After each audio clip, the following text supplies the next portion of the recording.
ഗൗരവമായിട്ടുള്ള ഒരുപാട് റോളുകളും മാളച്ചേട്ടൻ ചെയ്തിട്ടുണ്ട്. തീർച്ചയായിട്ടും. ഒരു റോൾ ഞാൻ കാണിച്ചു തരാം.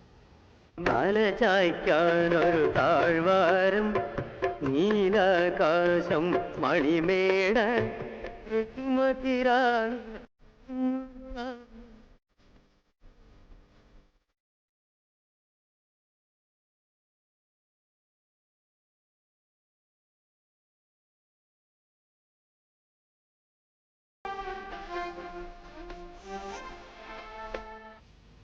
രാവിയ പെൻസിൽ വരയ്ക്കുന്ന മണ്ണാണ്. അതായത് ഈ കുട്ടി പുഷ്പണിയാകുന്ന ദിവസത്തെ ഒരു സെലിബ്രേഷനാണ് ഈ സീൻ. മമ്മൂട്ടിയുടെ മനസ്സിൽ തോന്നുന്ന ഹാലൂസിനേഷൻ ക്യാരക്ടറാണ്. അങ്ങനെ ഒന്നും ഇല്ല അവിടെ. പക്ഷേ ഞങ്ങളിങ്ങനെ കുറേ കുരുടന്മാർ, ബ്ലൈൻഡ് സ്കൂളിലെ ആൾക്കാരൊക്കെ ഉണ്ട് അതിൽ. ആ ഫ്രൂട്ടൊക്കെ വാങ്ങുന്ന ഒറിജിനൽ ബ്ലൈൻഡാണ്. അതാണ് ഞാൻ പറഞ്ഞത്. ചേനൻ എന്ന് പറയുന്ന ഒരാളെ ഒബ്സർവ് ചെയ്തിട്ട് ഞാൻ ചെയ്തതാണ്. ലോഹിനെ കാണിച്ചു കൊടുത്തിട്ട് ഇപ്പോൾ എനിക്ക് കാണിക്കാൻ പറ്റില്ല, കണ്ണിന് ചെറിയൊരു ബുദ്ധിമുട്ടുണ്ട്. അത് കാണിച്ചു കൊടുത്തപ്പോൾ അത് നമുക്കൊരു പടത്തിൽ കയറ്റാൻ ചേട്ടാന്ന് പറഞ്ഞപ്പോൾ ഇങ്ങനെ ഒരുപാട് താങ്കളുടെ നിരീക്ഷണ പാഠത്തിൽ നിന്ന് കിട്ടിയതാണിത്. തീർച്ചയായിട്ടും തീർച്ചയായിട്ടും നല്ല റോളായിരുന്നു അത്. നല്ല റോളായിരുന്നു, ചെറുതാണെങ്കിലും. അവർ ഡയലോഗ് എൻ്റെ 1-2 കഷ്ണം ഉണ്ടായിരുന്നു, അത് പോയി എന്ന് തോന്നുന്നു. അത് തട്ടി വീഴാൻ പോകും ഭിക്ഷാടനത്തിന് പോകുമ്പോഴേ. അപ്പോൾ ശാരദ ചേച്ചിയാണ് എൻ്റെ ഭാര്യയായിട്ട് അഭിനയിക്കുന്നത്. നിങ്ങൾക്കൊന്നും നോക്കി നടന്നുകൂടാ മനുഷ്യ, നോക്കി നടക്കാൻ എനിക്ക് കണ്ണുണ്ടായിട്ട് വേണ്ടറി എന്ന് പറയുന്ന സാധനമൊക്കെ എന്തൊരു സെൻറ്റിമെൻ്റൽ ഡയലോഗ്സൊക്കെ ആയിരുന്നു. ഈ ഡയലോഗ് എൻ്റർ ചെയ്യുന്ന സമയത്ത് മനസ്സ് അതുപോലെ തീർച്ചയായിട്ടും പരിപ്പെടുത്തിയിരുന്നു. കോമ്പിനേഷൻ മറ്റൊരാളുമായി ചേർന്ന് മാളച്ചേട്ടൻ അഭിനയിക്കുമ്പോൾ അതെ അതെ ഒരുപക്ഷെ അവർക്ക് ഇങ്ങോട്ട് തൻ്റെ ശരീരത്തിൽ അല്ല, എൻ്റെ ശബ്ദം പോലുള്ളൊരു ശബ്ദമാണ് ശ്രീധരൻ എന്ന് പറഞ്ഞ ഒരാൾ 34 മണിക്കൂറിട്ട് കർണാടക സംഗീതം പാടി നിർത്താതെ പാടിയ ഒരാളാണ്. അദ്ദേഹത്തിൻ്റെ ശബ്ദമാണ് എനിക്ക് വേണ്ടിയിട്ട് രോഹിദാസ് എന്ന മഹാൻ.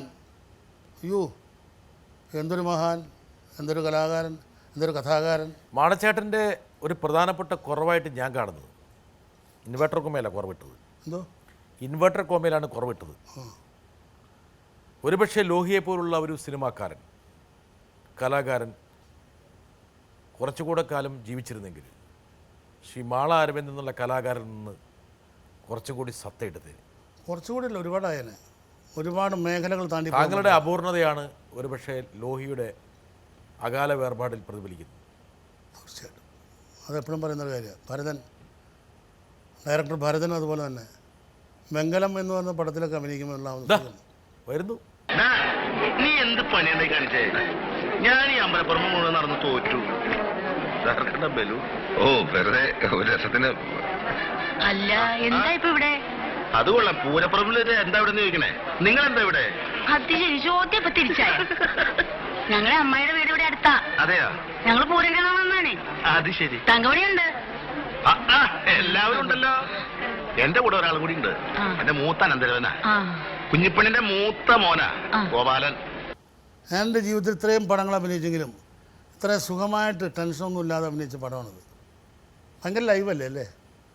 ഇതിന് വേറെ ചെറിയ പറ്റിയിട്ടുണ്ട്. ഞാൻ പറയാം, എനിക്കല്ല, സ്ലാങ്ങുകൾക്ക് വ്യത്യാസം വന്നു പോയി. തൃശ്ശൂർ ഫിലോമിനെ ഞാൻ മാത്രമാണ് തൃശ്ശൂർ സ്ലാങ് ഉപയോഗിച്ചിട്ടുള്ളൂ. ബാക്കിയുള്ളവരൊക്കെ സൗത്തൻ സ്ലാങ്ങാണ്. ഈ സിനിമയിൽ പക്ഷേ താങ്കളുടെ ഒരു കോമഡി ചേരുവകളൊന്നും വരാതെ തന്നെ താങ്കൾ വളരെ ഹൃദ്യമായിട്ട് ആ കഥാപാത്രത്തിൻ്റെ താളത്തിനനുസരിച്ച് തന്നെ മുൻപോട്ട് പോയി. തീർച്ചയായിട്ടും. പക്ഷെ താങ്കളുടെ ജീവിതത്തിൽ പലപ്പോഴും ഈ താങ്കളുടെ ചില ശീലങ്ങളങ്ങ് വരില്ലേ അഭിനയിക്കുമ്പോൾ? കഴിയുന്നതും വരുത്താൻ ശ്രമിക്കണം. ഞാൻ മിമിക്രി ആർട്ടിസ്റ്റ് അല്ലാത്തതുകൊണ്ട് അങ്ങനെ വലിയ കാര്യമായിട്ട് വല്ല. നമ്മളിപ്പോൾ റോൾ അഭിനയിക്കുന്നു, മിമിക്രി ആർട്ടിസ്റ്റ് റോൾ അഭിനയിക്കുന്നു, ഒരു സിനിമയിൽ അഭിനയിച്ചൊരു കഥാപാത്രത്തെ. അപ്പോൾ ഇടയ്ക്ക് ഒരു ഭീമൻ രഘുവൊക്കെ കയറി വരും, ചിലപ്പോൾ ചിലവർ മമ്മൂട്ടിയൊക്കെ കയറി വന്നു വരും. അങ്ങനെയൊന്നും കഥാപാത്രം പോയില്ലേ? ഞാൻ അതൊന്നും ചെയ്തിട്ടില്ല ഇതുവരെ. താങ്കളുടെ മുഖത്തിൻ്റെ ചില ചേഷ്ടകൾ, ഗോഷ്ഠികൾ, പിന്നെ ചില ഉണ്ടാക്കുന്ന ശബ്ദങ്ങൾ, ഇതൊക്കെയാണ് ഒരുപാട് കാലം പ്രേക്ഷകരിങ്ങനെ കണ്ണും കാതും കേട്ടുകൊണ്ടിരുന്നത്. എന്തായിരുന്നു നമ്പറുകൾ, പ്രധാന നമ്പറുകൾ പല നിസ്സാര കാര്യത്തിനൊക്കെ നമ്മളിപ്പോൾ ഇങ്ങനെ ഇരിക്കുകയായിരിക്കും. നമ്മളെന്തോ കാര്യം എന്ന് പറഞ്ഞു കഴിഞ്ഞാൽ ഇങ്ങനെ ഒരു സാധനം വരും, പർപ്പസായിട്ട് ഞാൻ ചെയ്തതാ. അങ്ങനെ ചില സംഭവങ്ങളൊക്കെ വരും എനിക്ക്. പിന്നെ ശബ്ദം ഭയങ്കര അതൊന്നും പറയാൻ പറ്റില്ല. അതൊക്കെ അങ്ങനെ അഡ്ജസ്റ്റ് ചെയ്യുക. ചില റോഡുകൾക്ക് വേണ്ടി ചില റോഡൊന്നും ചെയ്യാൻ പറ്റില്ല. അപ്പോൾ ഇതിൽ അങ്ങനത്തെ ശബ്ദമൊന്നുമില്ല, വെങ്കലത്തിലില്ല. പിന്നെ എന്താ പറയുക, വേറെ ചില പടങ്ങളുണ്ട്, സല്ലാപം, അതിലൊന്നും ശബ്ദങ്ങളൊന്നുമില്ല. സല്ലാപം, സമ്മാനം, ഭൂതക്കണ്ണാടി, സല്ലാപത്തിലൊക്കെ താങ്കൾ ആ കഥാപാത്രമായിട്ടൊക്കെ ജീവിച്ചു. യഥാർത്ഥത്തിൽ അതൊക്കെ നാട്ടിൻപുറത്തുള്ളൊരു കഥാപാത്രം തന്നെയാണ്. അതെ അതെ. മൂത്താശ്ശേരി. മുത്താശ്ശേരി. ആശാരിമാർക്കൊരു കലിപ്പുണ്ടാകാനുള്ള എല്ലാവിധ ചേരുവകളും അതിനകത്ത് കൊടുത്തിരിക്കുന്നു. ആ അതെ അതെ, ഭയങ്കര ലൈവായിട്ട് ചെയ്തതാന്നേ. ദേ ദേ ദേ ഇത് കണ്ടോ എന്ന് പറയുമ്പോൾ അങ്ങനെ തന്നെ പറയുള്ളൂ. ദേ ഇത് കണ്ടോ എന്ന് പറയില്ല. എന്തായാലും ഇങ്ങനെയൊക്കെ നടക്കണേ ഒരു ആവശ്യമില്ലാണ്ട് എന്തെങ്കിലും. ശരി. അയ്യോ, ഫോൺ ചെയ്യുന്നത് ശ്രദ്ധിച്ചിട്ടുണ്ടോ? ഞാൻ ഒരു പടത്തിൽ ഫോണിൻ്റെ ഫീഡ്ബാക്ക് ഇല്ലാതെ കണ്ട് ഫോൺ ചെയ്യുന്നത് എങ്ങനെയാണെന്ന് പറയാം. ഹലോ ഹലോ, ഏയ് ഞാനാന്നേ എടാ ഞാനാന്ന്. ആ എവിടെ പോ നീ? എവിടെ?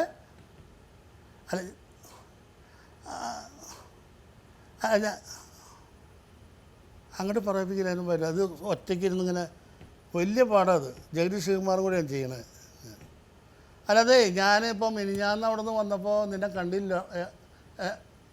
എവിടെ പോയിരുന്നു? ഒരു ഫീഡ്ബാക്കും ഇല്ല അവിടെ നിന്ന്. ഒരു ഫീഡ്ബാക്കും ഇല്ലാതെ അതേ സമയത്ത് ഡയലോഗ് അവിടെ പറയുന്ന പോലെ നമ്മളിങ്ങനെ അഭിനയിക്കുക. അതാണ് ഏറ്റവും ടഫാണ്. കോമ്പിനേഷൻ ഷോട്ടുകളിലും താങ്കൾ മികച്ച നിലവാരം പുലർത്തിയിരുന്നു.